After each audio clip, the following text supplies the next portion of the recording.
Frente Radiosa. El conflicto no es karma, es democracia. Complicamos la discusión. Hablamos de política.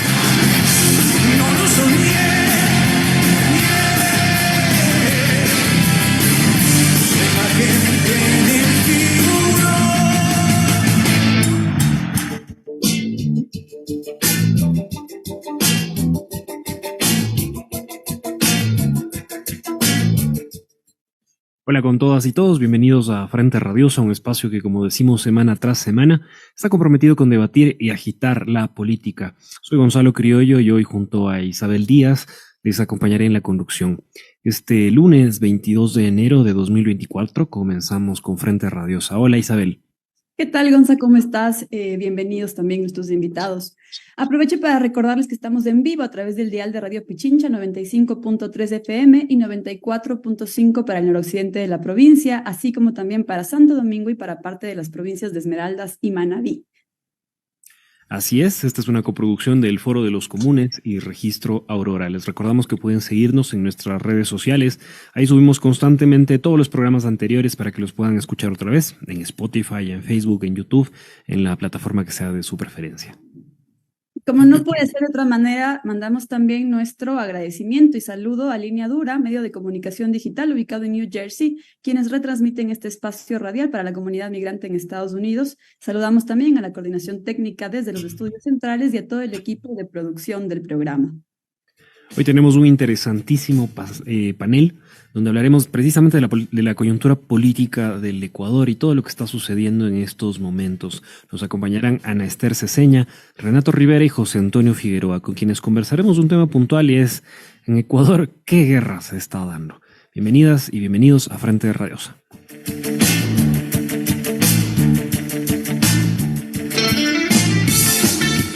Política de frente, porque la política es cambio y conflicto.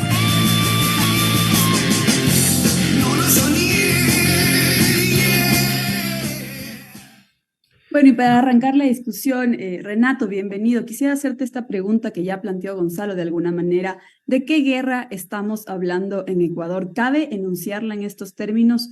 ¿Cuáles son las consecuencias de la declaratoria de un conflicto interno armado en el país? ¿A quiénes está combatiendo? ¿Con qué métodos? Y sobre todo, ¿a qué costo? Bienvenido, Renato.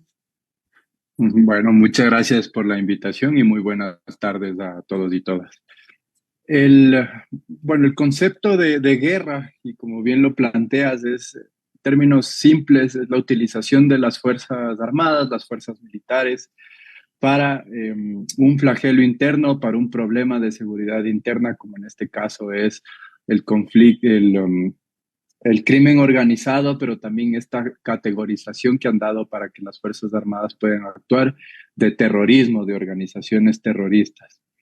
¿Qué significa estas dos delimitaciones? Por un lado, el conflicto armado no internacional o CANI o conflicto armado interno, lo que delimita es que las Fuerzas Armadas están facultadas para hacer utilización de la fuerza o este monopolio del ejercicio de la fuerza que tienen a través de las Fuerzas Armadas para un problema, un objetivo militar, que en este caso son las organizaciones de crimen organizado. Se les da la categoría de terroristas para un poco, te diría, jugar con el derecho internacional humanitario, es decir, generar ciertas categorías que permitan a las Fuerzas Armadas actuar, pero también ese reconocimiento de una amenaza a la seguridad pública y el Estado, es decir, una intervención militar para un problema que tiene una connotación, si tú quieres, de problema o al menos de investigación y de persecución policial en el país. De acuerdo, Renato, muchas gracias por esta primera introducción. Ana Esther, bienvenida. Aprovechando tu experticia, sobre todo en la geopolítica regional, además, queríamos consultarte y conocer tu opinión en función de las experiencias que ha habido ya en otros países. ¿Qué implica cuando se declara una guerra al narco, una guerra a las drogas? Bienvenida. Muchas gracias y un gusto estar con ustedes. A ver, ¿qué implica? Implica cambios muy importantes. Uno de ellos es justamente el pensar en la dedicación de las Fuerzas Armadas, no ya a defender la soberanía de la nación, es decir, frente a enemigos del exterior, sino para seguridad interna.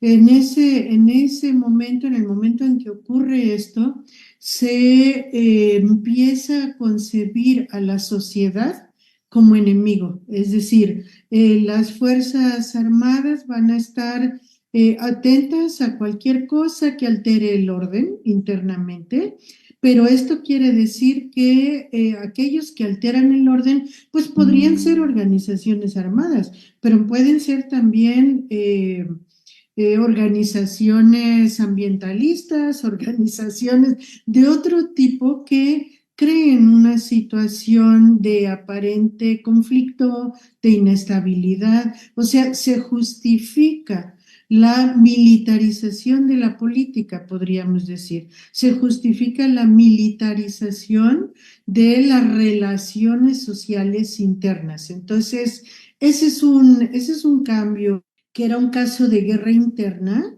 sino que era contra terroristas. Al ser contraterroristas, eso lo convierte en un acontecimiento pues regional o digamos global, ¿no? Abierto, porque justo los grupos terroristas están considerados como enemigos globales.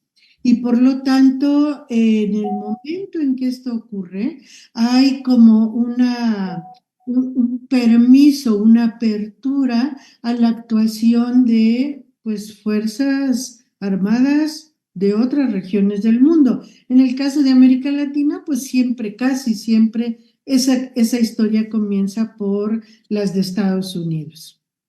Sí, de acuerdo. Y sobre eso quisiéramos hablar más adelante, justamente por la anunciada presencia de tropas estadounidenses y de personal estadounidense en suelo ecuatoriano. Y bueno, sorprenderme el hecho de que en un contexto donde han habido unas transformaciones importantes al interior del Ecuador, en tan corto tiempo esas transformaciones han sido tan fuertes que se declara de pronto de un mes al otro la guerra, una guerra, ¿no es cierto? Eso tiene una serie de connotaciones que yo creo que son tremendamente serias y a la vez también muestra un poco, creo, la sencillez con la que se está utilizando el concepto guerra. O sea, se van generando, digamos, efectivamente condiciones que creo que tienen que ver con un proceso muy fuerte de descomposición institucional al interior del país. En los últimos años se ha vivido efectivamente un proceso de control de parte del narcotráfico de instancias oficiales. Estamos hablando ni más ni menos que de la justicia, estamos hablando ni más ni menos que de una una inmersión directa hacia el aparato policial y hacia el aparato militar y directamente hacia las estructuras de gobierno y de Estado. Hay un proceso entonces realmente aquí deliberado de descomposición interna en el cual se va entonces creando una justificación que crea este tema de la guerra. Creo que el tema de la guerra actualmente tiene por un lado la declaración, digamos, de terrorista de un conjunto de agrupaciones que se han venido fortaleciendo en los últimos años con la exclusión de otras que son importantísimas. Por ejemplo, el tema de la mafia albanesa, que ha jugado un rol importantísimo en la geopolítica nacional, ha sido excluida, una cosa que llama enormemente la atención. Y se va entonces creando el concepto de un enemigo interno, pero con un segundo elemento que no puede desligarse. Este enemigo interno está amparado bajo la lógica de la securitización, que es un concepto que se ha venido desarrollando, digamos, primero desde Copenhague y se vino desarrollando también desde los Estados Unidos con mucha fuerza. Y el concepto de securitización básicamente lo que plantea es la existencia de amenazas existenciales para los Estados Unidos generada en otros países y va generando, digamos, las condiciones para justificar lo que sería una internacionalización del conflicto. Entonces no solamente es una guerra de carácter nacional, sino una guerra también que legitima lo que es la presencia internacional. Entonces yo creo que hay un proceso de descomposición interna y en un contexto de globalización en el cual el narcotráfico se considera efectivamente como el eje que justifica a través de la teoría de la securitización la entrada de la megapotencia, que como lo ha dicho Ana Esther nuevamente, son los Estados Unidos. Yo quiero regresar. Primero, Javi, si nos puedes ayudar, está en la sala de espera, está Renato, que salió por un momento. Ana Esther, quisiera volver contigo. A propósito de esto que tú mencionabas, hay varios grupos a los cuales potencialmente con esta declaratoria de guerra se los puede poner en peligro precisamente, amenazarlos y ponerlos como grupos peligrosos para el Estado. Sobre esa base y en la experiencia también de otras guerras internas que ha habido a lo largo de la región, se ha combatido y se ha golpeado a un punto nuclear y que no se toma en cuenta en muchas discusiones. A los financistas y altos operadores de estos grupos, muchas veces en estas conversaciones y discusiones no hablamos del rol que tiene la banca, por ejemplo, al momento de jugar precisamente en estos financiamientos y el lavado de activos potenciales que existen. Por favor, Ana Esther, escuchamos tu criterio. A ver, no entendí muy bien por dónde ibas, pero sí, efectivamente, mira, cuando se identifica a los grupos del crimen organizado últimamente, se los identifica como organizaciones violentas internacionales, transnacionales. Esto les da un estatus en el que son consideradas como una estructura compleja. No son solamente grupos de acción violenta, sino que incluyen todas estas otras dimensiones a las que te estaba refiriendo, ¿no? Las financieras y otras también. ¿Qué pasa? Por ejemplo, para Estados Unidos ellos han delimitado que tienen 5 enemigos o 5 amenazas principales en este momento, que son China, Rusia, Irán, Norcorea y las organizaciones violentas criminales, ¿no? Entonces, les dan un nivel, un estatus que equivale al de un Estado. Lo que pasa es que es un Estado con territorio no fijo, con territorio difuso, si se quiere, y que se mueve transnacionalmente, lo que las hace en cierta medida todavía más peligrosas. Ahora, ¿qué pasa? ¿Con qué tipo de estructuras financieras trabajan estas organizaciones? ¿O con qué otras derivaciones también? Porque tienen, digamos, son organizaciones que trafican con drogas, con armas, con gente, ¿no? Con personas, pero que también meten sus capitales a el sector industrial, al sector comercial, o sea, tienen una serie de ramificaciones que los hace mucho más sólidos estructuralmente y que los hace menos difíciles de perseguir porque no tienen una ubicación precisa, sino que es una ubicación mucho más de tipo reticular, ¿no? Difuminada. Y esto hace también que a través de todos estos mecanismos, pues bueno, su acceso a los bancos, a los grandes bancos, es conocido que el Citigroup trabajaba con lavado de dinero, el HSBC, es decir, todas las instituciones financieras grandes, por supuesto, trabajan con los grandes negocios del mundo. Y uno de los grandes negocios es justamente el que llevan adelante estos grupos, pues digamos, de la economía ilegal, pero que es economía capitalista tanto como la otra. Ahí hay unos aportes clave que nos plantean Esther, sobre todo la relación entre estas economías criminales y otro tipo de economías más formales, si se quiere. Y sobre esa base, Renato, yo quiero ir contigo en esta misma línea. Hoy surgió esta noticia sobre las más de 20 toneladas halladas de cocaína y varias armas, entre otras cosas, en Vinces. Y se hablaba mucho de que esto estaba en una propiedad bananera, ¿no? Hay unos vínculos también para el caso ecuatoriano con este sector productivo. Por favor, si nos puedes también dar más luces acerca de aquello. Claro que sí. Como recogiendo un poco lo de Ana Esther, el crimen organizado persigue o tiene como fin último la rentabilidad económica, como todo sistema precisamente globalizado, diría yo. El crimen organizado se inserta dentro de un comercio que es interdependiente con el mundo. Es decir, en esta relación de oferta y demanda, ¿no es cierto?, de una serie de drogas que tú tienes que circular en el mercado, a un mayor número de personas que consumen una serie de drogas ilícitas, va a haber alguien que está dispuesto a proveer ese servicio y va a haber alguien que está dispuesto a producir ese servicio y lógicamente hay un beneficio de rentabilidad. Dentro de ese comercio y esa inserción y esa interdependencia del comercio ilegal o del tráfico ilícito de drogas, aparece el Ecuador como un mercado muy importante en los últimos años. ¿Y por qué es importante? Porque no solo el Ecuador ha ido creciendo en relación a su balanza comercial, es decir, cada vez exportamos mayor cantidad de materia, de bienes no petroleros, ¿no es cierto? Donde entra el banano, pues las frutas en general, una serie también de servicios. Y en ese sentido, el crimen organizado aprovecha ese comercio que tú ya tienes lícito para insertarse dentro de esta economía ilegal.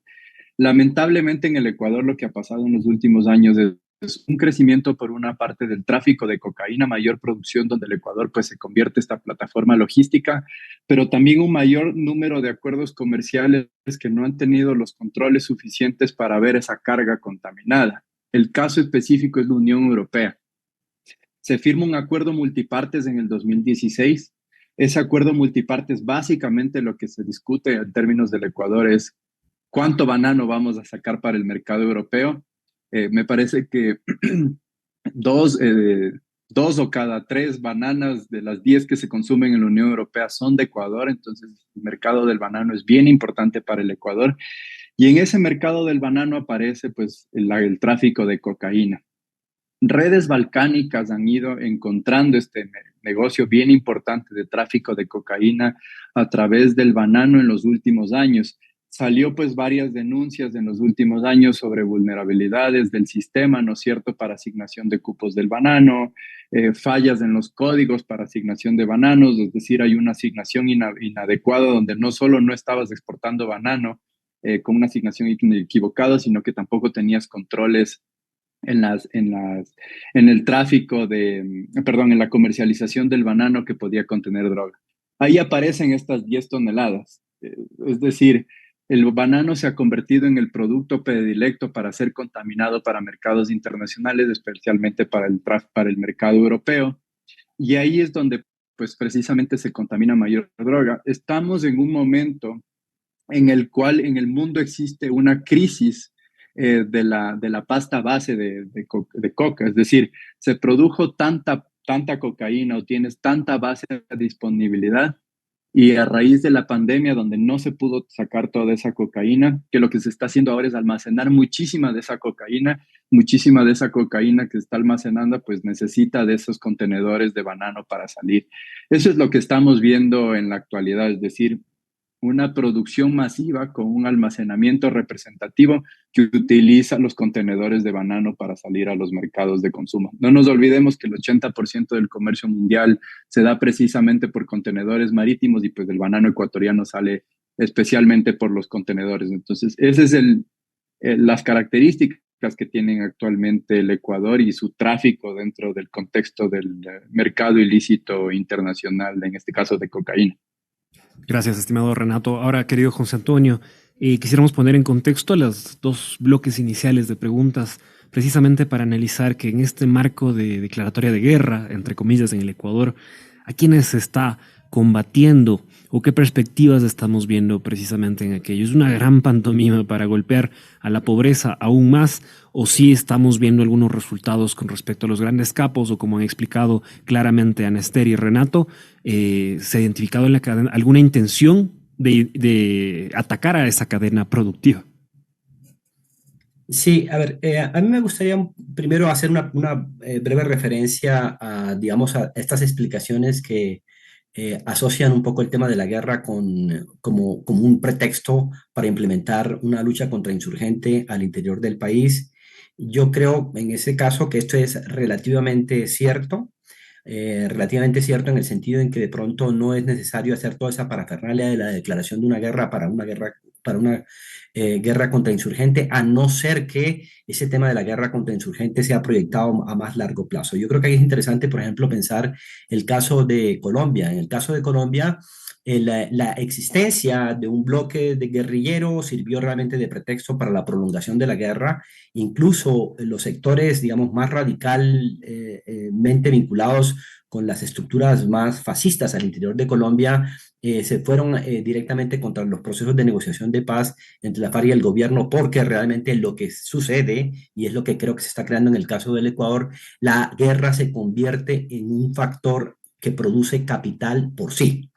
Realmente, y lo que realmente hay que ver es cuál es la vía de producción de ese capital, cuáles son los sectores que están realmente beneficiando de esto y cómo se articulan con algo que yo creo que ha sido planteado ya en las intervenciones tanto de Renato como de Ana Esther, que es la correlación entre el tema de la guerra del Ecuador con el tema de la globalización. Y creo que es interesante que cuando cotejamos el tema de la guerra con el tema de la globalización, hay que tomar en cuenta que hay una ofensiva muy fuerte contra los estados nacionales desde hace décadas. Digamos, en el momento en el que se empieza la globalización con toda la fortaleza, hay una ofensiva contra los estados nacionales, porque los estados nacionales de una u otra forma, o sea, como que aparecen como un frenar una serie de circulaciones que en muchos casos atentan los propios intereses de los estados nacionales y terminan acumuladas en grandes corporaciones de carácter transnacional. Los que están lucrando de la guerra hay que identificarlos. Yo creo que el sistema financiero efectivamente cumple una función importantísima y hay una parte del sistema financiero que es sobre todo el que está vinculado con el lavado de activos. Uno tiene que hacer la pregunta sencilla: ¿a dónde va el dinero realmente de los capos? ¿A dónde va el dinero de toda la producción de drogas? Realmente eso termina acumulado en el sistema financiero de carácter internacional, entonces por lo tanto hay un gran interés. Hay que darse cuenta también que en el contexto de la globalización, otros actores interesadísimos dentro de eso es el tema de la producción de armas. La producción armamentística requiere la existencia de conflictos y en el caso del Ecuador no es coincidente, por ejemplo, de que Lazo haya abierto el tema del libre porte de armas el año pasado en un contexto de destrucción del tejido social, y eso lo que ha realmente radicalizado ese proceso de destrucción del propio tejido. Entonces ahí hay otro interés que es evidente, ¿no? Todo lo que tiene que ver, digamos, con las formas transnacionales del crimen también reciben una serie de beneficios con esto, pero hay un proceso que uno tiene también que identificar, que es el papel que tienen las grandes transnacionales, no solamente armamentistas, sino también transnacionales, por ejemplo, vinculadas con el mercado de la producción de medicinas. Pensemos, por ejemplo, todo el control de medicinas y también el control ambiental que tienen instituciones transnacionales poderosísimas y que están interesadas en la perpetuación de la guerra en estos países como Monsanto. Monsanto, por ejemplo, tiene grandes intereses efectivamente en la ruptura de la soberanía de los estados nacionales y en la perpetuación de la guerra, porque ahí se van generando beneficios para esas propias transnacionales. Entonces yo creo que es importante darse cuenta que en el contexto de la globalización actual, que además es una globalización que ha venido siendo muy pensada desde el norte global, efectivamente hay un proceso entonces de gran capitalización generada por un capital de carácter ilegal. El capital ilegal está generando altísimos niveles de rentabilidad y por eso es que hay intereses, por ejemplo, en que no haya una legalización de la droga, por eso es que se abre el tema hacia a la apertura de circulación de armas, por eso es que las transnacionales empiezan a controlar cada vez más y más temas que son absolutamente vulnerables para los estados nacionales. Entonces yo sí creo que es importante como contextualizar el tema de la declaratoria de guerra en el Ecuador en el contexto de este auge de las grandes transnacionales y tomando en consideración sobre todo que en el caso colombiano ha habido una decisión que se ha notado a partir de la elección de Petro en hacer ciertas reformas que inciden, por ejemplo, en un control de las cúpulas militares. Eso fue una toma de decisión que hizo Petro en unos meses después, y es curioso cómo ese control de los militares es coincidente con el proceso, en cambio, de involucramiento de los sectores policiales o militares del Ecuador dentro de estas redes. O pensemos todo el intento de incluso Gustavo Petro ha tenido, por ejemplo, con respecto al tema de la extradición, una posición muy interesante. No ha tenido ese aperturismo para mandar a toda la gente hacia los Estados Unidos, y aquí se está peleando sistemáticamente nuevamente por el tema de la extradición. ¿Por qué? se pelea en el caso del Ecuador por la extradición, porque la extradición es un tema realmente clave para la circulación de capitales por parte de las mafias y que terminan en últimas en el norte global y sobre todo, digamos, un juez de Wichita termina negociando con el Pope que es extraditado y eso le garantiza a los Estados Unidos el manejo de información, el manejo del capital, el manejo realmente de las estructuras de ganancia que se van generando con eso. Entonces yo creo que realmente hay como que establecer siempre esa correlación entre lo que sería el nivel de la globalización y sobre todo un capitalismo que está en una fase para mí realmente lumpen, es donde ese crecimiento de las grandes corporaciones, o sea, apuestan realmente a un capital especulativo que va incluso contra las soberanías nacionales y contra las posibilidades de estados nacionales. Usted escucha Frente Radiosa en Radio Pichincha 95.3 FM. Estamos en este panel llamado Ecuador. ¿Qué guerra está viviendo este país? Y hemos revisado varios ejes precisamente con expertos en esta materia. En este momento nos vamos a una pausa. Son las 18:28. Usted escucha Frente Radiosa.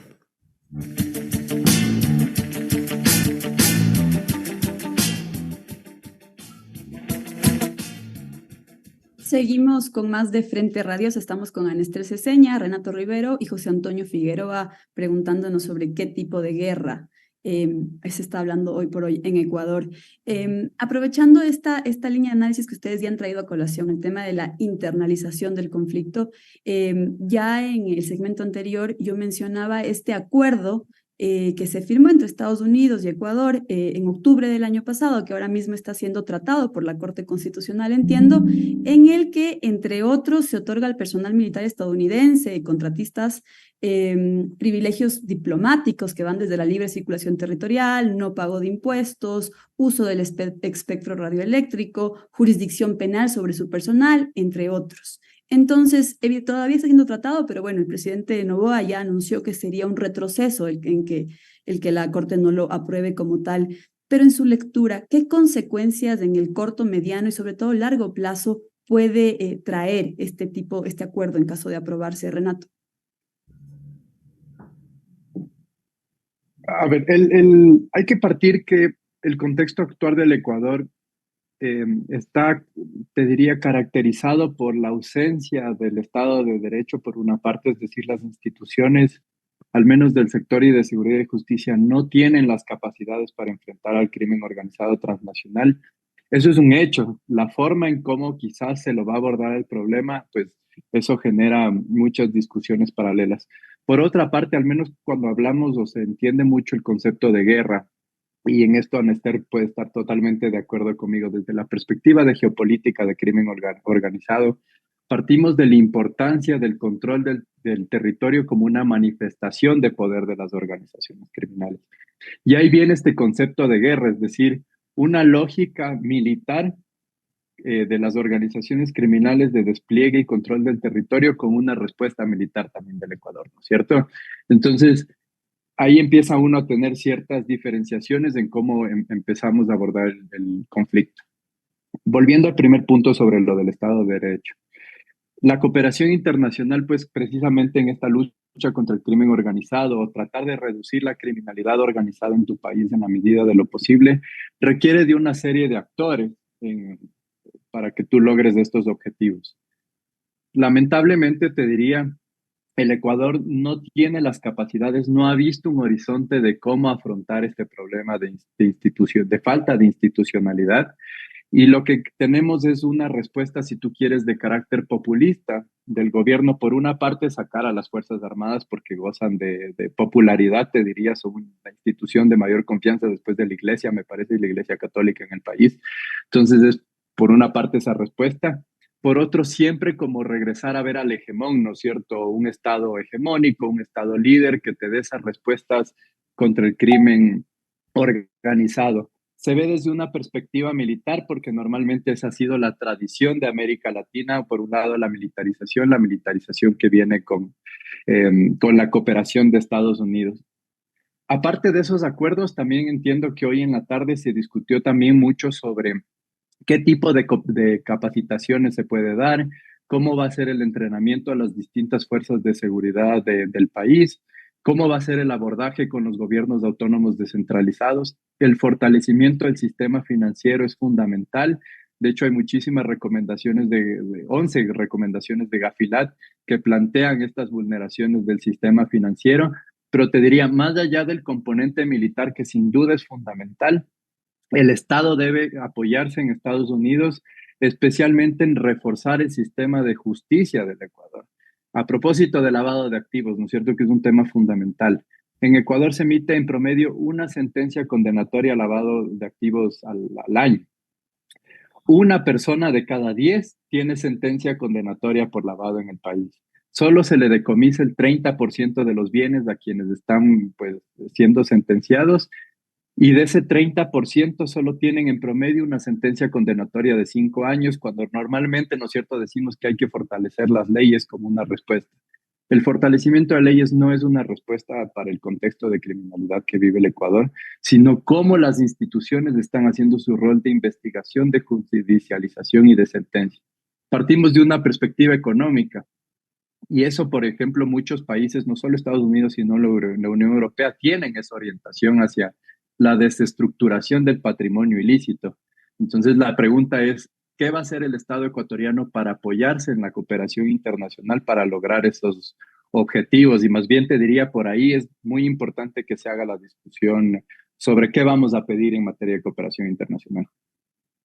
Ok, Renato, muchas gracias. Ana Esther, tú ya mencionabas algo al respecto, pero ¿qué rol ha cumplido la guerra contra las drogas en la estrategia estadounidense de construcción hegemónica a nivel regional, a propósito de este acuerdo que mencionaba yo, pero en general también, si pensamos en otras experiencias regionales, México, Colombia, ¿cuáles son los problemas incluso que puede llegar a tener una cooperación internacional mal manejada por parte de un Estado que, como mencionaba Renato, de alguna manera un país que vive un desmantelamiento del Estado de Derecho?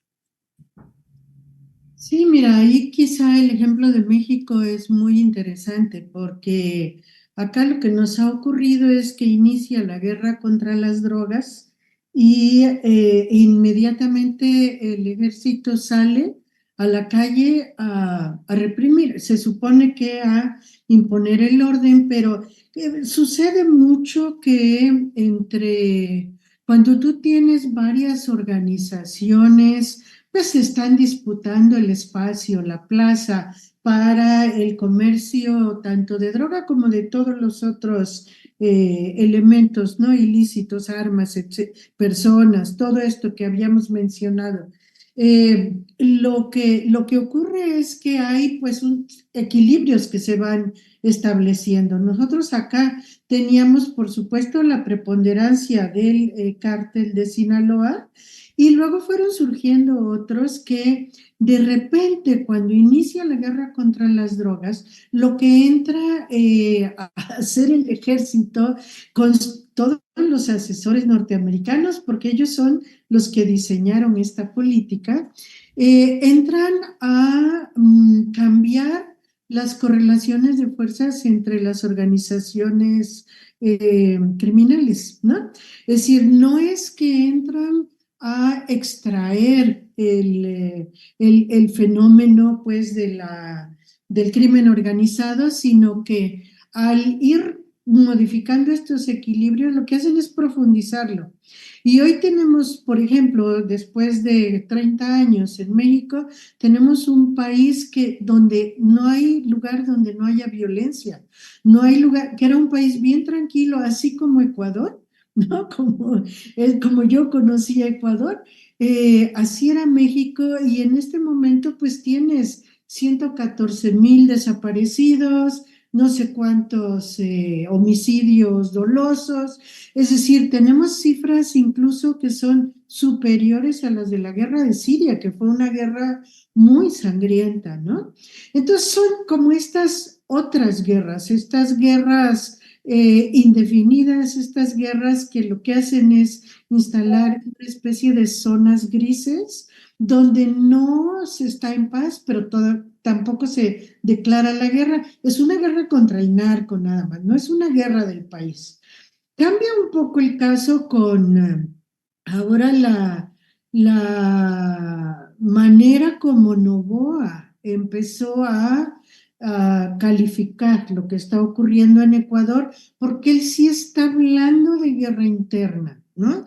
Entonces, es un paso más allá de lo que está ocurriendo en México. Y en México, lo que pasó, digamos, una diferencia con Ecuador, es que nosotros teníamos que actores internos para moverse en ese escenario y, digamos, controlar o restablecer los equilibrios. En el caso en que inicia en Ecuador con la declaración de guerra, ¿no? Tenemos una guerra, no es una guerra contra el narco solamente, es una situación de guerra en general. Entonces, de ahí en adelante tú ya tienes instalada la posibilidad justamente de conexión con Fuerzas Armadas del exterior. O sea, justifica porque incluso con lo que decía Renato, no hay Estado de Derecho. Bueno, no hay Estado de Derecho, entonces hay Estado de fuerza. Y ese Estado de fuerza acude a, podríamos decir, al padre, ¿no? A la fuerza mayor dentro del continente, que es Estados Unidos, que además siempre ha estado relacionado con las Fuerzas Armadas de Ecuador.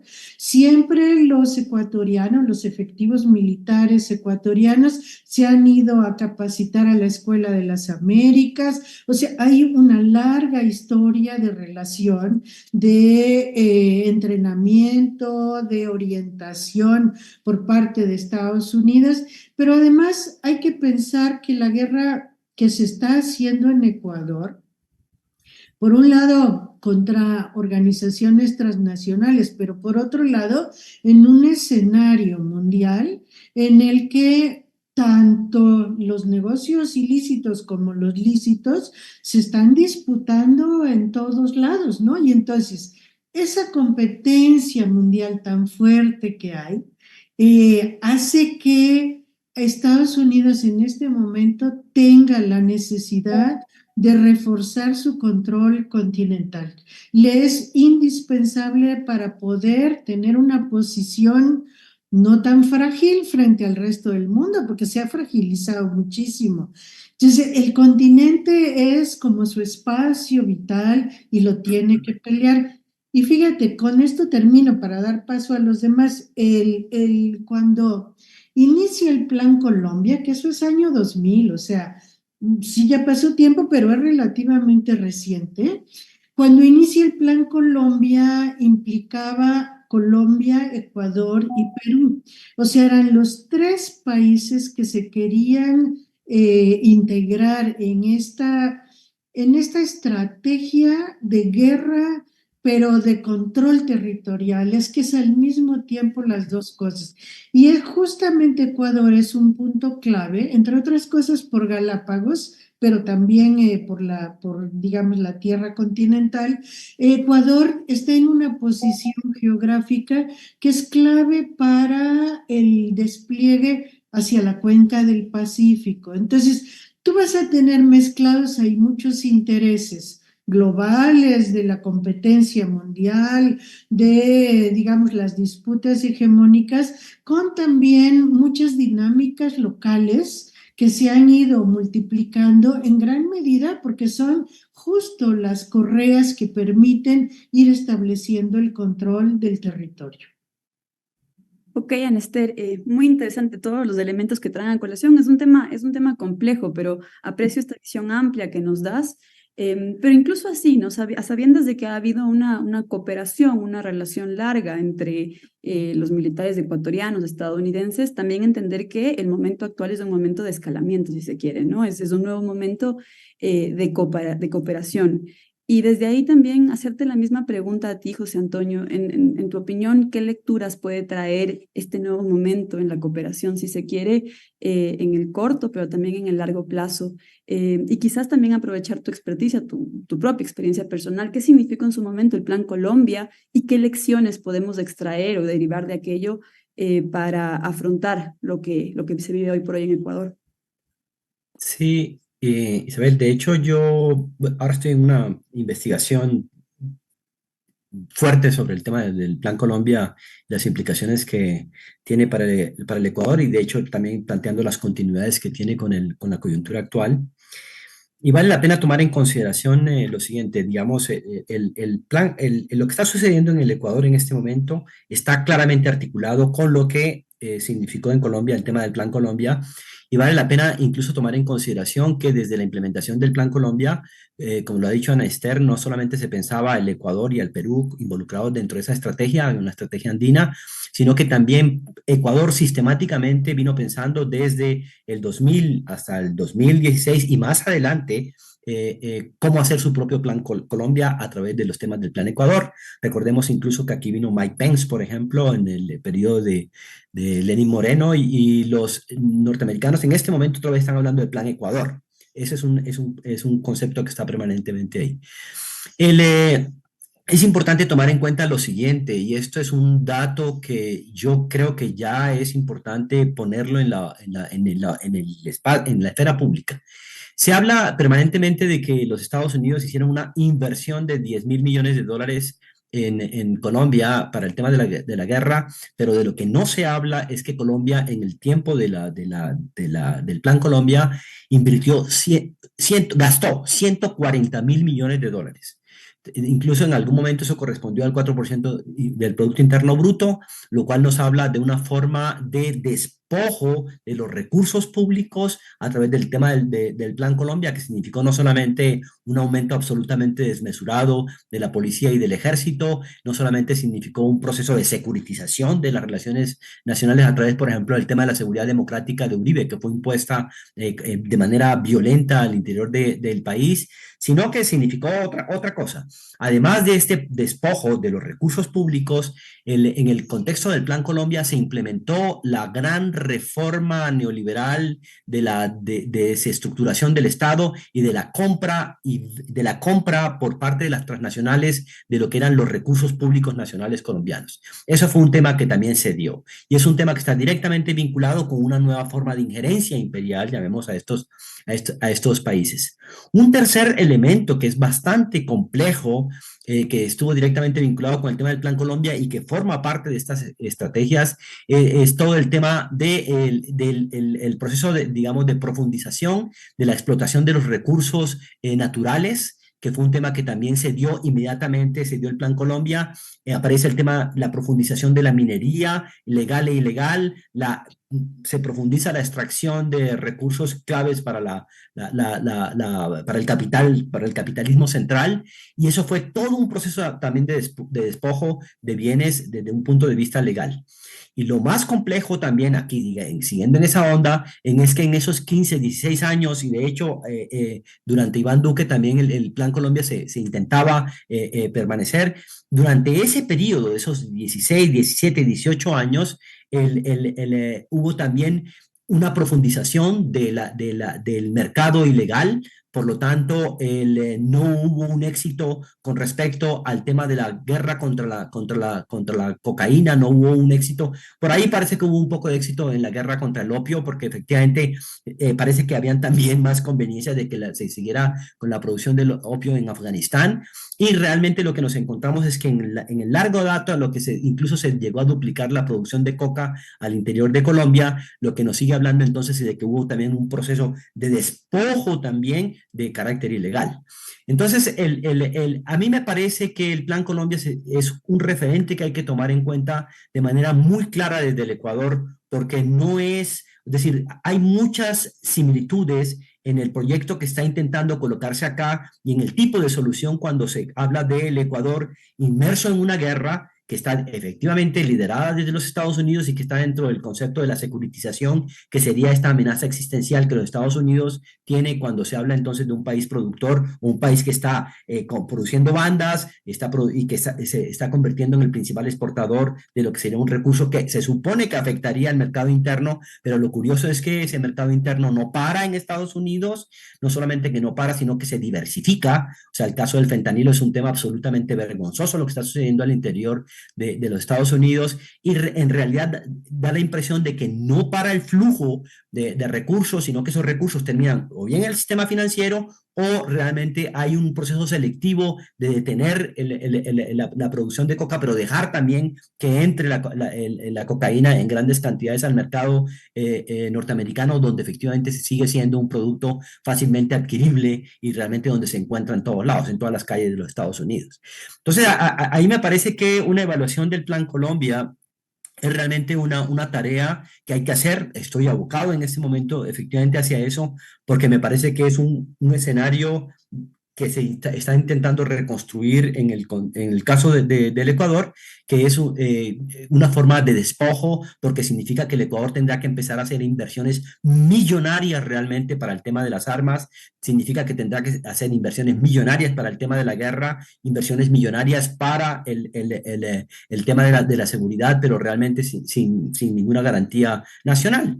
Entonces ahí me parece que todo esto es un segundo episodio, digamos, o un tercer episodio, si tomamos en consideración que en México también se intentó implementar, pero no con tanta fuerza, lo que se llamó el Plan Mérida, ¿no? Que está en esa misma lógica, ¿no? Que es una lógica realmente de extracción primaria y también de tipo legal e ilegal y también de empoderamiento del sistema financiero transnacional y de las corporaciones. Creo que hemos tenido una perspectiva bastante amplia dentro de este programa. Les agradezco inmensamente a nuestros invitados. Son las 18 horas con 51 minutos. Nos vamos con las reflexiones finales y quisiera precisamente escuchar tus reflexiones, estimado Renato, y partiendo de una pregunta para que podamos ir concluyendo. Hay una cesión de poder civil a los militares con el decreto de conflicto armado interno. ¿Qué implicaciones, sobre todo desde una perspectiva de derechos humanos, podría tener esto, por ejemplo, una potencial militarización de la política ecuatoriana? Bueno, es una excelente pregunta y si partimos al menos del principio de contención, que creo que es del interés del Estado ecuatoriano de, sobre todo, evitar la ola de violencia. Recordemos que Ecuador cierra el 2023 como el país más violento de América Latina y de ahí surge ese interés por buscar una forma de contener la ola de homicidios que estábamos viviendo en el Ecuador. Sin duda, los 90 días de estado de excepción y la militarización de la lucha contra el crimen organizado en clave de terrorismo, les diría, es importante como un principio para buscar reducir la conflictividad y los homicidios. Hay que pensar qué va a pasar más allá de los 90, de los 70 días de estado de excepción, ¿verdad?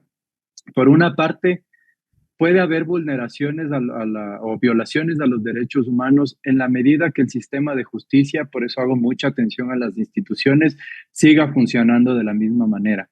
Si tenemos un promedio de 2.000 detenidos cada semana, semana y media en el Ecuador, 80% de ellos van a estar detenidos en calidad de prisión preventiva. Es decir, en un año van a salir. En ese año, si es que no se cumple el proceso. No solo estas personas que entraron en calidad de prisión preventiva no se les respetó los derechos porque probablemente no hay un juicio apropiado porque la fiscalía y la judicatura no tienen los elementos suficientes para llevar a cabo esa cantidad de juicios para el número de detenidos que tienes, pues van a salir, pero hay un problema más grave. ¿Qué va a pasar con esas personas que ya van a tener contacto en un tipo de poderío criminal que surge y funciona desde las cárceles, como es el caso del Ecuador? Ahí tienes también un problema adicional de las repercusiones que puedes tener en las calles en 9, 12 meses en adelante. Entonces, no solo viéndole desde la perspectiva de no hay el respeto al debido proceso quizás de esas personas que entran con prisión preventiva, sino aún qué va a pasar después de un año cuando estas personas que probablemente no eran parte de una organización criminal sí salgan siendo parte de una organización criminal. Es decir, hay un tema prospectivo bien interesante sobre el alcance de la criminalidad en el Ecuador que no se lo está viviendo. Ahora, sobre la militarización de la política, no lo vería así, sino más bien el concepto de José Antonio es importante, es la securitización de la lucha contra el crimen organizado y cómo este discurso de la militarización está llevándose a la práctica en la política pública. Habrá que ver sobre todo qué posibles nuevas funciones se les va a dar a las Fuerzas Armadas.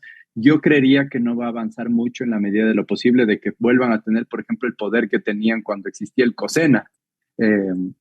Previo al 2008. Yo creo que es muy poco probable que suceda eso. Pero lo que sí va a suceder, por ejemplo, es algo que se ha mencionado mucho, es el indulto, ¿no es cierto?, a los policías y militares en el proceso. Creería que eso no es lo adecuado y que puede generar muchas repercusiones en un contexto en donde no se han hecho reformas profundas a las oficinas de asuntos internos de la policía y de las Fuerzas Armadas. Se puede hablar de profesionalización. Esto creo que José Antonio y Anester coinciden conmigo. Ningún país de América Latina, cuando ha tenido actuación militar, ha estado exento de violaciones de derechos humanos. Y ahí viene la importancia de la observación. Hay un Ministerio de la Mujer y de los Derechos Humanos que creo que va a tener muchísimo trabajo en los próximos meses. La eliminación no va a solventar el problema, sino cómo desde las mismas instituciones del Estado se puede hacer una rendición de cuentas o accountability para evitar estos problemas. Gracias, Renato. Anester, tú hablabas ya sobre el rol que está teniendo Estados Unidos justamente intentando defender su lugar como hegemón a nivel global, y para ello la región juega un rol fundamental, ¿no? Pero desde ahí también preguntarte, ¿tendrías una lectura sobre el reacomodamiento de las fuerzas políticas a nivel regional? ¿Podría pensarse que Ecuador se vuelve un nuevo epicentro justamente porque en Colombia, en el propio México, ahora tenemos gobiernos progresistas por delante? Sí, a mí me parece que esa es una de las claves de la explicación, que no quiere decir que no estuviera ya desde antes ocurriendo este proceso, porque, digamos, la entrada de estas redes del crimen organizado a Ecuador es un poco anterior, ¿no? Entonces ha ido como consolidándose. Pero efectivamente el cambio en Colombia reforzó mucho la necesidad de estar en territorio ecuatoriano, ¿no? Y desde territorio ecuatoriano, no nos olvidemos que Colombia siempre fue como un punto geográficamente clave para toda la entrada a Sudamérica. Es el que conecta norte y sur, ¿no? En el continente. Y en este caso, Ecuador ha servido como de soporte de esta política. Cuando yo siempre recuerdo que cuando sacan la base militar importantísima que estaba en Panamá, justo establecen el acuerdo para ocupar la base de Manta en Ecuador. Y fue clave que estuvieran en esa posición para después estar haciendo todo el control regional que requerían. Es la entrada a la Amazonia, es el agua, la biodiversidad, son muchas cosas que hay en el continente, que es un continente muy rico, muy bien dotado, y bueno, mientras más disputa hay en el mundo, digamos, incluso mientras más guerras hay en zonas ricas en recursos, ¿no? Mientras más difícil es el acceso a esos recursos, pues más se necesita digamos, consolidar el control que se tiene sobre los recursos de este continente. Entonces, sí, es una posición clave, no la van a soltar. Hay gobiernos progresistas y hay gobiernos, yo diría, casi protofascistas, podríamos decir, como el de Milei, que a Milei, bueno, de acuerdo con una investigación reciente, a Milei realmente fueron y lo colocaron ahí porque les estaba haciendo falta, ¿no? Y más allá de las hipótesis conspirativas, hay datos que fundamentan todo esto, como las grandes empresas, los grandes capitales, el poder desde Estados Unidos fue a colocar a Milei ahí, como para, en una lectura superficial, digamos, parece como si hubiera un equilibrio entre progresismo y estas fuerzas de la ultraderecha en algunos países. Pero hay algo que también se tiene que leer con más precisión en cada uno de los casos, y aquí voy a hablar solamente por México, y es que si bien se tiene un gobierno progresista, entre comillas, que incluso desde América Latina se lee como tal, con mucha esperanza, bueno, nosotros tenemos que la militarización no solamente está en el control del crimen o de los conflictos, sino que los militares hoy controlan aduanas, controlan todos los ferrocarriles, están construyendo infraestructura, están en los aeropuertos, están en el turismo, o sea, han ido abarcando como una serie de actividades que son actividades, bueno, usualmente civiles, donde no deberían estar los militares. Los militares además son una fuerza del Estado, se supone, y hoy en México, pues la verdad que están por encima del Estado. Entonces, eso es un gran peligro y además soportados por Estados Unidos, o sea, sí de acuerdo con las políticas generales que Estados Unidos tiene aquí también. Entonces tú tienes a los militares montados sobre el Estado y bueno, de ahí a hablar de Estado de Derecho realmente ya es muy difícil. Esto fue Frente Radiosa, el tiempo se nos ha acabado, pero la discusión no termina. Nos vemos el próximo lunes. Ay, qué pena.